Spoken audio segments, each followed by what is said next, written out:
جہاں تک موازنے کی بات ہے کہ جناب مولانا روم بڑے ہیں کہ داتا صاحب بڑے ہیں، بات یہ ہے کہ یہ سوال آپ نے ایک بہت چھوٹے آدمی سے پوچھ لیا۔ میں اتنا چھوٹا ہوں کہ میں ان بڑی ہستیوں کے بارے میں کوئی کمنٹ کرنے کے لائق ہی نہیں۔ ایک بار آکسفورڈ یونیورسٹی میں ایک پروفیسر صاحب شیکسپیئر پڑھا رہے تھے،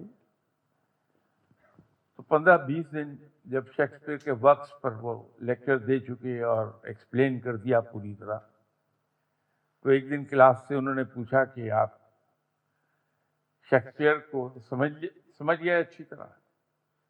تو ساری کلاس نے ہاتھ کھڑے کر دیے کہ یس سر وی ڈیڈ، سوائے ایک لڑکے کے۔ تو پروفیسر کو فکر ہوئی کہ میں کہاں غلطی کر گیا جو اسے نہیں سمجھ آیا۔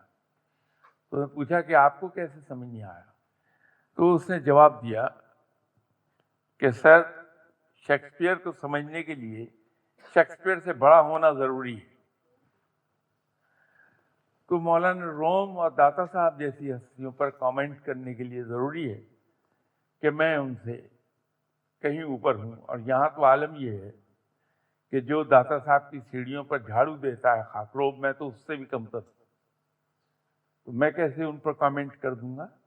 لیکن بہت بڑے آدمی ہیں، جناب مولانا روم پر جتنی تحقیق ویسٹ میں اور امریکہ میں ہوئی ہے اتنی ایسٹ میں نہیں ہوئی۔ یہ لوگ ان کے بڑے معتقد ہیں، سبھی لوگ۔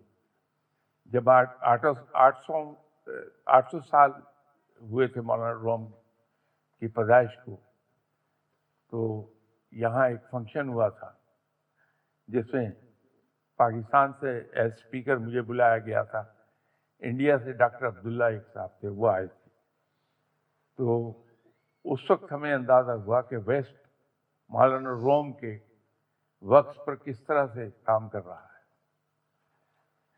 داتا صاحب کی جہاں تک بات ہے تو داتا صاحب کی جو تعلیمات ہیں وہ کمال کی ہیں،